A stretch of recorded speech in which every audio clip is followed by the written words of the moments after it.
నెల్లూరు నగరానికి త్రాగునీరు సాగునీరు ఈ రెండు అందించే నెల్లూరు బ్యారేజీ పనులు ఇవాళ మీరే చూస్తా ఉన్నారు. నాన్నగారి హయాంలో ఆ దివంగత నేత ప్రీతమ నాయకుడు రాజశేఖర రెడ్డి గారి హయాంలోనే ఈ ప్రాజెక్టుకు మొదలు పెట్టడమే కాకుండా దాదాపుగా సగం పనులు కూడా ఆ నాన్నగారి హయాంలోనే అయ్యాయి. ఆ రోజు నుంచి నాన్నగారు చనిపోయిన తర్వాత ఇవాళ 5 సంవత్సరాల ఈ పెద్ద మనిషి చంద్రబాబు నాయుడు గారి పాలన కూడా మీరు చూశారు.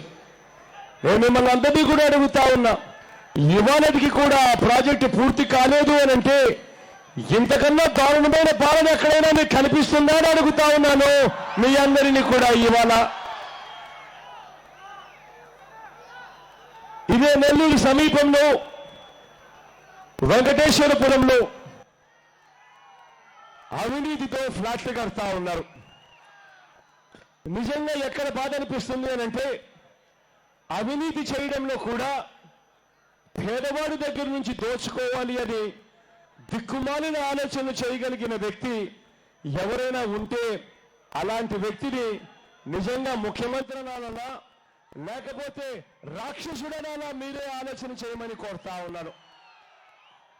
కారణం ఏంటంటే ఒక ఫ్లాట్ కట్టడానికి ఎంత ఖర్చు అవుతుంది అని చెప్పి ఏ కాంట్రాక్టర్ని అడిగినా ఏ బిల్డర్ని అడిగినా కూడా చెబుతారు. ఇక్కడేమో భూమేమో ఫ్రీగా వస్తూ ఉంది, గవర్నమెంట్ ల్యాండ్, సబ్సిడీ మీద సిమెంట్ వస్తూ ఉంది, ఆ ఫ్లాట్లలో లిఫ్ట్ ఉండదు, అటువంటి పరిస్థితుల్లో అక్కడ గ్రనైట్ ఫ్లోరింగ్ కూడా ఉండదు. అటువంటి ఫ్లాట్లు కట్టడానికి ఎంత అవుతుందన్న ఖర్చు అని ఏ బిల్డర్ని అడిగినా కూడా ఆ బిల్డర్ నోట్లో నుంచి వచ్చే మాట అక్షరాల 1000-1100 రూపాయలు మించి కాదు అని అంటాడు. కానీ ఇక్కడ ఇదే ఫ్లాట్లు పేదవాడికి చంద్రబాబు నాయుడు గారు అమ్మే రేట్ ఎంతో తెలుసా? అక్షరాల అడుక్కు 2000 రూపాయలు చొప్పున అమ్ముతా ఉన్నాడు ఈ పెద్ద మనిషి చంద్రబాబు నాయుడు గారు. 300 అడుగుల ఫ్లాట్ అట, అడుక్కు 1000 రూపాయలు అంటే 3 లక్షల రూపాయలతో అయ్యే ఆ ఫ్లాటు అడుక్కు 2000 రూపాయలు చొప్పున 300 అడుగుల ఫ్లాటు 6 లక్షల రూపాయలకు ఫ్లాట్ అమ్ముతా ఉన్నాడు. ఆ 6 లక్షల రూపాయల్లో 1.5 లక్షల కేంద్ర ప్రభుత్వం ఇస్తుందట, బాగానే ఉంది. మరో 1.5 లక్ష రాష్ట్ర ప్రభుత్వం ఇస్తుందట, అది బాగానే ఉంది. మిగిలిన 3 లక్షల రూపాయలు ఆ పేదవాడి తరపున అప్పుగా రాసుకుంటారట. ఆ పేదవాడు బ్యాంకులకు 20 సంవత్సరాల పాటు నెల 3000 రూపాయలు కడుతూ పోవాలట. లంచాలు తీసుకునేది చంద్రబాబు నాయుడు గారు. ఆ లంచాలకు చంద్రబాబు నాయుడు గారు తీసుకున్న లంచాలకు ఆ పేదవాడి పేరు మీద అప్పుగా రాసి ఆ పేదవాడు 20 ఏళ్ల పాటు నెల 3000 రూపాయలు కడుతూ పోవాలట. నిజంగా ఇలాంటి అన్యాయమైన పాలన చూసినప్పుడు ఆశ్చర్యం అనిపిస్తుంది. ఇటువంటి రాక్షసులు చూసినప్పుడు బాధ కలుగుతుంది. ఇవాళ నేను మీ అందరికీ ఒక్కటి చెప్తా ఉన్నా, రేపొద్దున దేవుడు ఆశీర్వదించి మీ అందరి చల్లని దీవెనలతో రేపొద్దున మనందరి ప్రభుత్వం అధికారంలోకి వచ్చిన తర్వాత ఇవాళ మీ అందరికీ నేను మాట చెప్తా ఉన్నా, గతంలో పాదయాత్ర సందర్భంగా ప్రతి చోట కూడా ఇటువంటి అన్యాయాలు జరుగుతూ ఉన్న నేపథ్యంలో ప్రతి చోట కూడా నేను పాదయాత్రలో మాటిస్తూ వచ్చా. మళ్ళీ ఈరోజు మళ్ళీ అదే మాటను పునరుద్ఘాటిస్తా ఉన్నాను. రేపొద్దున దేవుడు ఆశీర్వదించి దేవుని చలవతో మీ అందరి చల్లని ఆశీస్సులతో రేపొద్దున మనందరి ప్రభుత్వం అధికారంలోకి వచ్చిన తర్వాత ఇవాళ నేను మీ అందరికీ మరొక్కసారి చెప్తా ఉన్నాను, జగననే నేను మీ అందరికీ కూడా చెప్తా ఉన్నాను, వాళ్ళు ఇచ్చే ఆ ఫ్లాట్లు ఏ ఒక్కరూ కూడా వద్దు అనొద్దండి. ఫ్లాట్లు మీరు తీసుకోండి. ఆ తర్వాత మన ప్రభుత్వం అధికారంలోకి వచ్చిన తర్వాత ఏదైతే మీ పేరు మీద అప్పుగా రాసుకున్నారో 3 లక్షల రూపాయలు ఏదైతే మీ పేరు మీద అప్పుగా రాసుకుని 20 సంవత్సరాల పాటు మీరు నెల 3,000 రూపాయలు ఏదైతే కడుతూ పోవాలో ఆ మొత్తం 3 లక్షల రూపాయలు మన ప్రభుత్వం అధికారంలోకి వచ్చిన తర్వాత మాఫీ చేస్తాను అని చెప్పి మీ అందరికీ కూడా హామీ ఇస్తా ఉన్నా.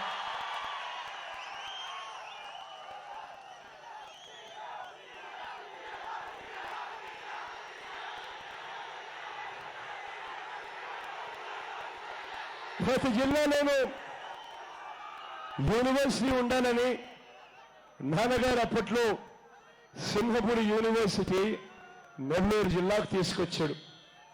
ఇదే సింహపురి యూనివర్సిటీ ఇవాళ పరిస్థితి ఎలా ఉందో ఒక్కసారి ఆలోచన చేయమని మిమ్మల్ని అందరినీ కూడా కోరుతా ఉన్నా. ఇదే యూనివర్సిటీలో పిల్లలు బాగా చదువుగలిగితే పిల్లలకు బాగా చదువులు చెప్పించాలి అని చెప్పి ఏ ముఖ్యమంత్రి అయినా ఆలోచన చేయాలి. కానీ ఇక్కడ అదే సింహపురి యూనివర్సిటీ పరిస్థితి ఏమిటో తెలుసా? అక్షరాల 200 టీచర్ పోస్టులు ఖాళీగా పెట్టాడు.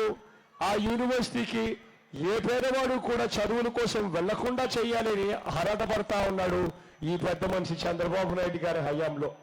అదే యూనివర్సిటీలో అవినీతి అక్రమాలకు అంతే లేకుండా పోయింది. విచారణ కోసం ఏర్పాటు చేసిన సభ్యుల కమిటీ నివేదిక మొత్తం కూడా చెత్తపుట్టలో పడేసే పరిస్థితిలోకి తీసుకొచ్చారు. ఒక్కసారి ఆలోచన చేయమని అడుగుతా ఉన్నాను. ఇవాళ రాష్ట్రంలో చదువుల పరిస్థితి ఎలా ఉంది అని చెప్పి ఒక్కసారి ఆలోచన చేయమని అడుగుతా ఉన్నా. పేదవాడికి ఉచితంగా చదువులు చెప్పించాలని, పేదవాడికి మంచి చదువులు చెప్పించాలని గవర్నమెంట్ రంగంలో ఉన్న స్కూళ్ళు, కాలేజీలు, యూనివర్సిటీలను మెరుగుపరచాలి అన్న ఆలోచన ఈ పెద్ద మనిషి చంద్రబాబు నాయుడు గారికి లేనే లేదు. ఈ పెద్ద మనిషి పిల్లలను చదివించే కార్యక్రమం గవర్నమెంట్ వైపు నుంచి మళ్లించి ప్రైవేట్ వైపు తీసుకొని పోవాలి అని చెప్పి ఆరాటపడతా ఉన్నాడు. కారణం ఆ ప్రైవేట్ లో ఉన్నది ఎవరు అనంటే బినామీలుగా ఉన్న చంద్రబాబు నాయుడు గారి నారాయణ సంస్థలు. ఈరోజు ఎల్కేజీ చదవాలంటే నారాయణ స్కూళ్ళల్లో సంవత్సరానికి 25,000 రూపాయలు గుంజే పరిస్థితిలోకి ఈ వ్యవస్థను తీసుకొచ్చారు అనంటే ఒక్కసారి ఆలోచన చేయమని అడుగుతా ఉన్నాను. ఇంజనీరింగ్ చదివించాలి అనంటే సంవత్సరానికి 1,00,000 రూపాయలు పైచిలకు ఫీజులు దండుకుంటా ఉన్న పరిస్థితిలో ఇవాళ ఉంటే ఏ పేదవాడైనా చదువులు చదువుకోగలుగుతాడా? ఏ తల్లి తండ్రి అయినా కూడా ఉన్న ఆస్తులు అమ్ముకోకుండా తమ పిల్లల్ని చదివించే పరిస్థితి ఇవాళ ఉందా అని ఒక్కసారి మీరంతా కూడా ఆలోచన చేయమని కోరుతా ఉన్నాను. ఇక్కడ ఇదే పెద్ద మనిషి చంద్రబాబు నాయుడు గారి పరిపాలనలో ఒక్క పేదవాడి మీద చంద్రబాబు నాయుడు గారికి ఉన్న ప్రేమను చూడడానికి ఈ నెల్లూరు నగరాన్ని తీసుకోండి. ఇక్కడే గుర్రాల మడుగు సంఘం జనార్దన్ రెడ్డి నగర్లో ఉన్న పేదలకు ఎలాంటి ఆల్టర్నేటివ్ చూపించకుండా వాళ్ళ స్థలాలను పూర్తిగా లాక్కున్న కార్యక్రమం మన కళ్ళ ఎదురునే కనిపిస్తా ఉంది. ఒక్కసారి ఆలోచన చేయమని అడుగుతా ఉన్నా. దయలేని పరిపాలన, మనసు లేని పరిపాలన, మోసం చేసే పరిపాలన, అబద్ధాలు చెప్పే పరిపాలన, అధర్మం చేసే పరిపాలన, అవినీతి చేసే పరిపాలన ఈ 5 సంవత్సరాల చంద్రబాబు నాయుడు గారి పాలనలో ఇదే కాదా పాలన అని అడుగుతా ఉన్నాను మీ అందరి సమక్షంలో. నేను ఇవాళ ఒక్కసారి వ్యవస్థల గురించి కూడా ఒక్కసారి చూడమని అడుగుతా ఉన్నా. వ్యవస్థల పరిస్థితి ఇవాళ ఎలా ఉందో ఒక్కసారి మీరంతా కూడా ఆలోచన చేయమని అడుగుతా ఉన్నా. ఇక్కడే పక్కన మీ ఎమ్మెల్యే అనిల్ ఉన్నాడు. యువకుడు, సౌమ్యుడు, మంచివాడు. అంతో ఇంతో పేదవాడి కోసం తన సొంత జోబీకి బొక్కబడినా పర్వాలేదు పేదవాడికి మంచి చేయడానికి ముందుకొచ్చే వ్యక్తి. కానీ ఇలాంటి వ్యక్తిని ఇదే ఈనాడు, ఇదే ఆంధ్రజ్యోతి, ఇదే TV9లు, ఇదే TV5లు అమ్ముడు పోయిన ఈ రోజు మీడియా వ్యవస్థ ఏం చూపిస్తా ఉన్నాయి? నీలేదో రాక్షసుడు అన్నట్టుగా చూపిస్తా ఉన్నాయి, ఒక పద్ధతి ప్రకారం, ఒక పథకం ప్రకారం. కానీ ఇదే నారాయణ సంస్థ యజమాని పిల్లలు చనిపోతా ఉన్నారు, ఫీజులు కట్టడాక తల్లిదండ్రులు అవస్థలు పడతా ఉన్నారు. సాక్షాత్తు 10th క్లాస్ పేపర్ దగ్గర నుంచి ఇంటర్మీడియట్ పేపర్ల వరకు కూడా పూర్తిగా లీక్లు అవుతా ఉన్నాయి. ఆ నారాయణ కాలేజీలో చెయ్యని అన్యాయం ఉండదు. అటువంటి కాలేజీల యాజమాన్యానికి సంబంధించిన నారాయణ మాత్రం ఆహా ఓహో ఎంతటి గొప్పవాడు అని చెప్పి రాస్తా ఉన్నాయి. ఇదే ఆంధ్రజ్యోతి, ఇదే ఈనాడు, ఇదే TV5, ఇదే TV9. అమ్ముడు పోయిన ఈ మీడియా వ్యవస్థను ఒక్కసారి గమనించమని మిమ్మల్ని అందరినీ కూడా కోరుతా ఉన్నా. వచ్చే గురువారం నాడే 11వ తారీఖు నాడే ఎన్నికలు జరగబోతా ఉన్నాయి.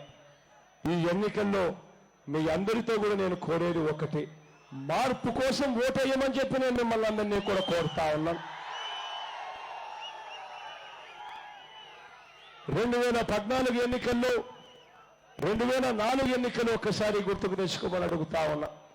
2004లో నాన్నగారిని, ఆ మహానాయకుడిని, నాన్నగారిని ఒక్క అవకాశం ఇచ్చారు. నాన్నగారికి ఆ ఒక్క అవకాశం మీరు ఇచ్చినారు. ఆ తర్వాత నాన్నగారు చెరగని ముద్ర ప్రతి గుండెలోనూ తాను వేయించుకొని చనిపోయిన తర్వాత కూడా ఇవాళ బతికే ఉన్నాడు. ఒక్కసారి వైఎస్ఆర్ కాంగ్రెస్ పార్టీకి అవకాశం ఇవ్వండి, ఒక్కసారి జగన్ అనే మీ బిడ్డకు అవకాశం ఇవ్వండి, ఒక్కసారి అవకాశం ఇవ్వండి. ఆ తర్వాత రాజన్న రాజ్యం జగనన్నతోనే సాధ్యము అని చెప్పి మంచి పరిపాలన ఇస్తాను. చనిపోయిన తర్వాత ప్రతి ఇంట్లో నాన్న ఫోటోతో పాటు నా ఫోటో కూడా ఉండేట్టుగా గొప్ప పరిపాలన ఇస్తాను అని మీ అందరికీ నేను ఇవాళ హామీ ఇస్తా ఉన్నా. 3648 కిలోమీటర్లు నా పాదయాత్ర చూశారు. ఈ 10 సంవత్సరాలలో 100ల కొద్దీ చేసిన ధర్నాలు చూశారు, 100ల కొద్దీ చేసిన దీక్షలు చూశారు, ఆందోళనలు చూశారు, డజన్ల కొద్దీ కేసులు కూడా పెట్టించిన పరిస్థితులను కూడా చూశారు. ఒక్కసారి అవకాశం ఇవ్వండి, ఈ రాష్ట్రం ఎలా మారుస్తానో మీ అందరికీ చేసి చూపిస్తాను అని మీ అందరికీ హామీ ఇస్తా ఉన్నా. ఇవాళ నేను మీ అందరితో కూడా కోరేది ఒకటి, చంద్రబాబు నాయుడు గారి పరిపాలన మీరంతా చూశారు. కుట్రలు కుతంత్రాలు రోజు రోజుకు ఎక్కువైపోతా ఉన్న పరిస్థితులు మీరే గమనిస్తా ఉన్నారు. ఇక ఎన్నికల నాటికి దగ్గరకు వచ్చేసరికి ఈ కుట్రలన్నీ కూడా క్లైమాక్స్కి వెళ్ళిపోతాయి. ఎన్నిక రోజు గెలిచేందుకు చంద్రబాబు నాయుడు గారు ఏం చేస్తాడో తెలుసా? మూటలు మూటలు డబ్బులు పంపిస్తాడు మీ ప్రతి వార్డుకు. పంపించి ప్రతి చేతిలోనూ 3000 రూపాయలు డబ్బులు పెట్టే కార్యక్రమం చేస్తాడు ఈ పెద్ద మనిషి చంద్రబాబు నాయుడు గారు. మళ్ళీ మోసం చేసేందుకు, ఓట్లు కొనుగోలు చేసేందుకు, ప్రలోభాలు పెట్టేందుకు ఈ పెద్ద మనిషి మళ్ళీ చేస్తాడు. మీ అందరితో కూడా ఒకటే నేను రిక్వెస్ట్ చేస్తా ఉన్నా, మీ ప్రతి వార్డులో మీరు ప్రతి అక్కను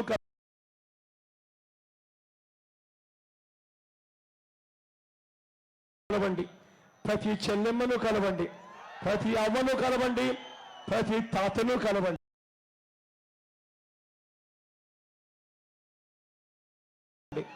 కలిసి ఆ ప్రతి అక్కకు చెప్పండి, అక్క చంద్రబాబు ఇచ్చే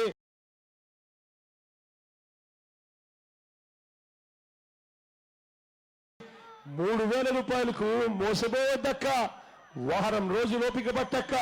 ఆ తర్వాత అన్నను ముఖ్యమంత్రిగా చేసుకుంటాము. అన్న ముఖ్యమంత్రి అయిన తర్వాత మన పిల్లలను మనం కేవలం బడులకు పంపిస్తే చాలు. బడికి పంపించినందుకు అన్న సంవత్సరానికి 15,000 రూపాయలు పెడతాడు ప్రతి అక్క చేతిలోను అని ప్రతి అక్కకు చెప్పండి. ఆ ప్రతి అక్కకు చెప్పండి, ప్రతి చెల్లెమ్మకు చెప్పండి, అక్క చంద్రబాబు ఇచ్చే 3000 రూపాయలకు మోసపోవద్దక్క. అక్క ఇవాళ ఒక్కసారి గమనించక్క, మన పిల్లల్ని ఇవాళ ఇంజనీర్లుగా చదివించాలన్నా, మన పిల్లల్ని ఇవాళ మనం డాక్టర్ చదువులు చదివించాలన్నా, కలెక్టర్ల వంటి ఏ పెద్ద చదువులు చదివించాలన్నా ఇవాళ మన పరిస్థితి ఒక్కసారి ఆలోచన చేయక్క. ఫీజులు చూస్తే లక్షల్లో ఉన్నాయి సంవత్సరానికి. గవర్నమెంట్ తరపున సహాయం చూస్తే వచ్చేదే అరకొర, అది కూడా ఎప్పుడు ఇస్తారో తెలియని పరిస్థితిలో ఉంది. మన పిల్లల్ని ఇవాళ మనం చదివించాలి అంటే మన ఆస్తులు అమ్ముకుంటే తప్ప మనం చదివించలేని పరిస్థితిలో ఇవాళ ఉన్నాం కదక్క అని ఆ ప్రతి అక్కకు చెప్పండి, ఆ ప్రతి అక్కకు చెప్పండి, అక్క చంద్రబాబు ఇచ్చే 3000 రూపాయలకు మోసపోవద్దక్క. వారం రోజులు ఓపిక పట్టాక ఆ తర్వాత అన్నను ముఖ్యమంత్రిగా చేసుకుందాం. అన్న ముఖ్యమంత్రి అయిన తర్వాత మన పిల్లలను ఇంజనీర్లుగాను, డాక్టర్లుగాను, కలెక్టర్ వంటి పెద్ద పెద్ద చదువులు అన్న ఎన్ని లక్షలు ఖర్చు అయినా పర్వాలేదు అన్న జన్మిస్తాడక్క అని ప్రతి అక్కకు చెప్పండి. ఆ ప్రతి అక్కకు చెప్పండి, ఆ ప్రతి చెల్లెమ్మకు చెప్పండి. చంద్రబాబు ఇచ్చే 3,000 రూపాయలకు మోసపోవద్దక్క అని ఆ పొదుపు సంఘాల్లో ఉన్న ప్రతి అక్కకు చెప్పండి. ఆ పొదుపు సంఘాల్లో ఉన్న ప్రతి చెల్లెమ్మకు చెప్పండి. అక్క 5 సంవత్సరాలు చంద్రబాబు నాయుడు గారికి సమయం ఇచ్చాం. ఎన్నికల రోజున రుణాలు మాఫీ చేస్తాను అని అన్నాడు. ఎన్నికల రోజు రుణాలు మాఫీ చేస్తాను అన్న పెద్ద మనిషి కనీసం ఈ 5 సంవత్సరాలలో ఒక్క రూపాయైనా మాఫీ చేసి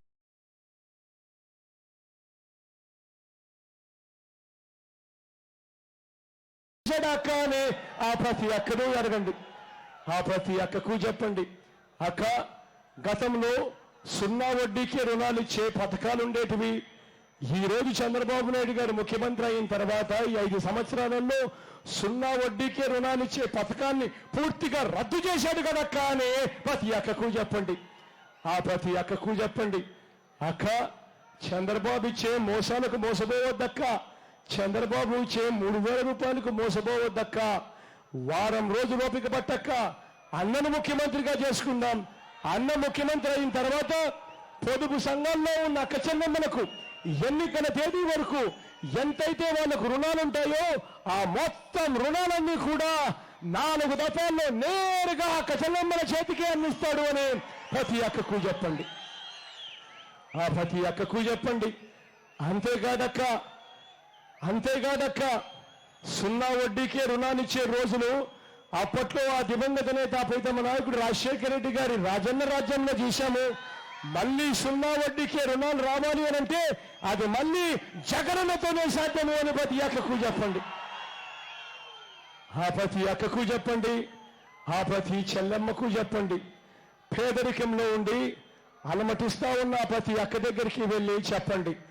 ఆ బీసీలుగా ఉన్న అక్కలకు, ఆ ఎస్సీలుగా ఉన్న అక్కలకు, ఆ ఎస్టీలుగా ఉన్న అక్కలకు, ఆ మైనారిటీలుగా ఉన్న అక్కలకు, ఆ 45 సంవత్సరాల నుంచి 60 సంవత్సరాల మధ్య వయసులో ఉన్న ఆ ప్రతి అక్క దగ్గరికి వెళ్ళి ఆ అక్కకు చెప్పండి.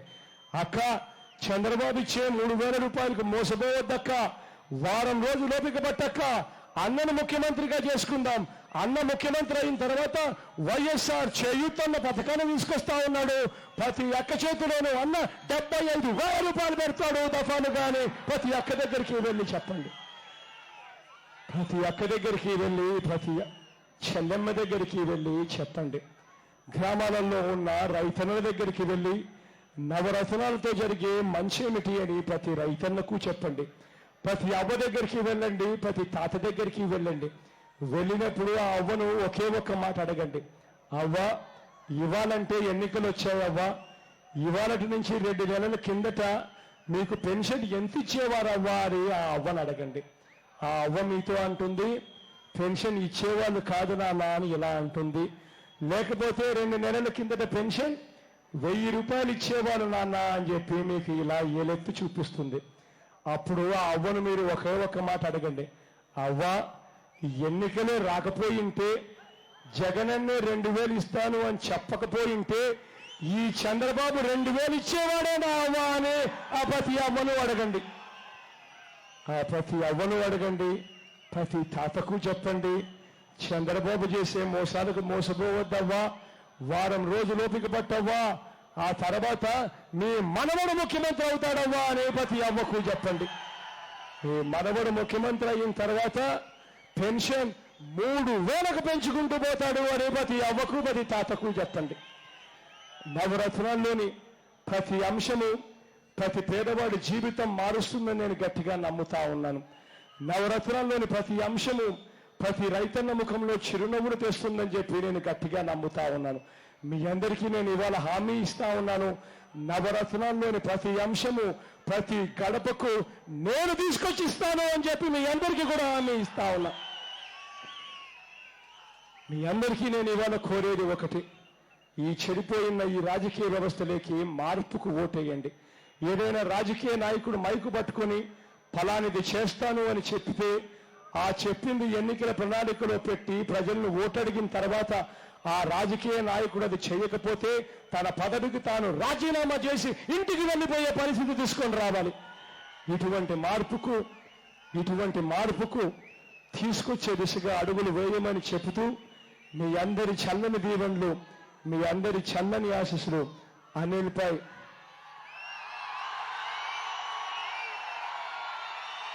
ఉంచమని సవినయంగా కోరుతా ఉన్నాను. యువకుడు, ఉత్సాహవంతుడు, మంచి చేస్తాడు అన్న నమ్మకం నాకు సంపూర్ణంగా ఉంది. మీ అందరి చల్లని దీవెనలు, చల్లని ఆశీస్సులు అనిల్పై ఉంచవలసిందిగా సవినయంగా రెండు చేతులు జోడించి ప్రార్థిస్తా ఉన్నాను. అదే రకంగా నా కుడివైపున ప్రభాకరన్ నుంచి ఉన్నాడు. తాను కూడా మంచివాడు, మంచి చేస్తాడు అన్న నమ్మకం నాకు సంపూర్ణంగా ఉంది. మీ అందరి చల్లని దీవెనలు, చల్లని ఆశీస్సులు వీళ్ళిద్దరిపై కూడా ఉంచవలసిందిగా సవినయంగా రెండు చేతులు జోడించి పేరు పేరున ప్రార్థిస్తా ఉన్నాను.